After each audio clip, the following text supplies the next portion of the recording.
lose Game 1 of the 5-game homestand. Let's hear from Darvin Ham. He's speaking with Mike Trudell in the media.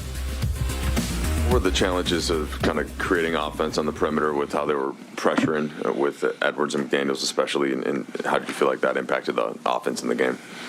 You know, I thought we allowed it to disrupt us a little bit. You know, we got to anticipate that teams are going to come out like that, and we have to meet aggression with aggression.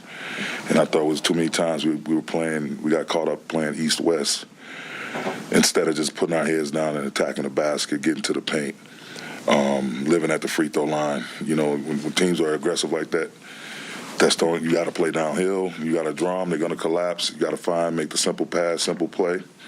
And I thought too many times we just got caught up in over-dribbling, holding the ball too many seconds, not playing with a sense of urgency, not playing with any pace. And we'll look at it on film tomorrow. Darvin, sort of related to that, when a guy is as hot as AD was tonight, 38 points, what can your team do better to play off of that and use his gravity more effectively than you guys were able to tonight? Well, you know, it was a time that we just looked like we were playing in mud. We weren't playing fast enough. We weren't getting any stops. So once we were buckled down on defense, you know, that gave us a chance to get back into the game.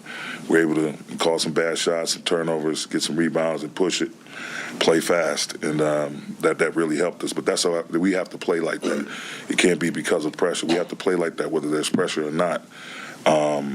That's how we have to play. And it just too many times I felt like our energy was off, our effort was off in certain plays. We didn't seem to have any urgency. It was like we were playing. They're playing. You know, they're fighting for their life as well, trying to get into the postseason. And they had that urgency. We didn't. And you know, that's something we have to address. And we talked about it in post game. But tomorrow we look at it on film and then try to come out and have a better performance on Sunday.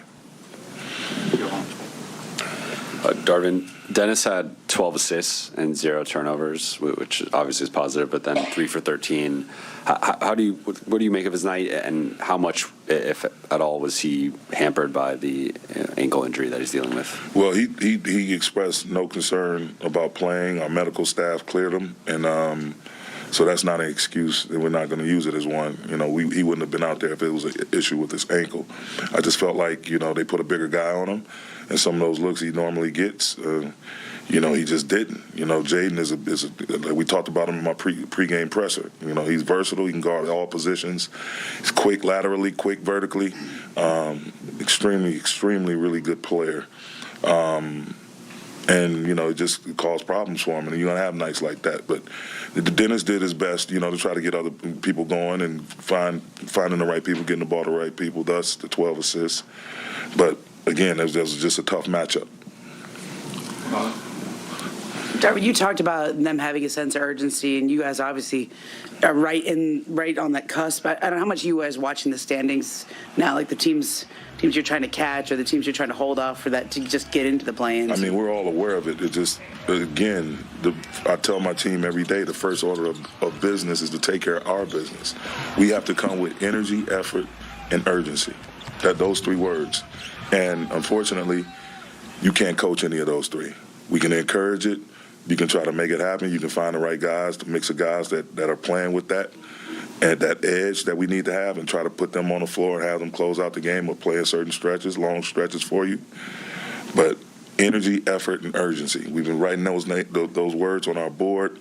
We know we should know what the circumstances are, and there's no reason, no excuse for us to come out and not have that. You know, and against the team that we're competing for to try to get a spot. So you saw the way they played. They were up in our chest all night. And it was times where until the very end when we finally woke up and got aggressive, we just seemed like we were on our heels. And you can't have that, especially when you're sitting in the position we're sitting in and try to get to where we're trying to get to. Is there also a quality of, like, LeBron's out and you kind of have to do it for him at this point? Like, that's no excuse. Like, we're not using that as an excuse. LeBron is, you know, he's there coaching them up right along with the coaching staff. And even with D'Lo being out, we have more than enough. We have more than enough capable players to go out and win a game. And regardless of who we're playing, we have more than enough in that locker room to win. They did what they were supposed to do on this road trip. We said they'd come back 2-1. They came back 2-1 like they were supposed to, and then they had a lot of home games that they were going to have to really knuckle down and do well. And for some reason, they just could not take control of the game. Started out, fairly equal, but then, Lakers just got, beat in the paint, and Gobert was able to establish himself early in the first half. Then Edwards came alive, and then you see at the end, they just could not execute and get enough stops down the stretch, and cost them. Yeah, it's the stops, and also the Lakers only had 3 guys in double figures, and they usually been having like 5 to 6 guys. The bench only had 27 points. They've been averaging 40 plus, and so there's a lot of little things like that. And sometimes you got to find a way to get yourself going. The bench is usually anybody on the bench I don't see have any plays running from maybe Hachimura, but you got to find a way to contribute coming off the bench offensively. AD was, of course, big tonight with 38 points. But nobody else really seemed like they had a good rhythm. Schroder came out. He was only, 3 for 13. He didn't have a good game. So you got to find ways to attack. Try to get to the free throw line. If you think about it, we shot 24 free throws, but AD shot 14 of those. So someone else has to be aggressive, not just shooting jumpers when your jumper's not falling. So that's one of the things you have to recognize, not as a player, but as a coaching staff, to tell the guys to be more aggressive and attack Gobert. Don't be scared of him. Rob, I'm glad you brought up the 3 guys in double figures. I kind of wrote in my notes, this is one of those nights where you really miss D'Angelo Russell and LeBron James. Nights like the OKC game, you're so happy with the guys that are in there, everyone's scoring, and it looks good, and you're fine with your big stars not playing. But they were missing offense tonight, Rob and James, and it showed. Really stagnant at times, and big game, that third quarter, I know we talk about it a lot. Lakers just came out, just unable to kind of generate any kind of flow, any kind of rhythm offensively, and they lost that quarter 27-21, only put up 21, and that's your game right there. Yeah, we talked about how critical third quarters are, and the Lakers just seem to not be able to be consistent in the third quarter. I mean, Schroder had 12 assists, but nobody else had more than 3 on the team. Bunch of ones, bunch of twos, and it just didn't have enough ball movement. They relied on him a lot. And that's where you really would miss LeBron, Russell, someone else to deviate from Schroder. I think that defense is kind of locked in on him too a little bit as the primary ball handler, and they weren't able to get enough internal passes that they usually get. Nothing over the top for lobs. They didn't really break the defense down.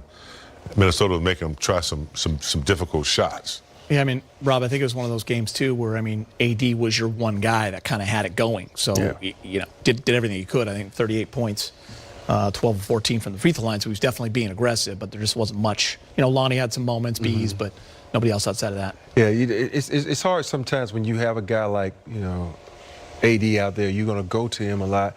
But you also have to be aggressive when you have the chance to be aggressive. And sometimes when you say, okay, you think about it, in the OKC game, there was no AD. Exactly. So the ball was popping. Everybody's okay.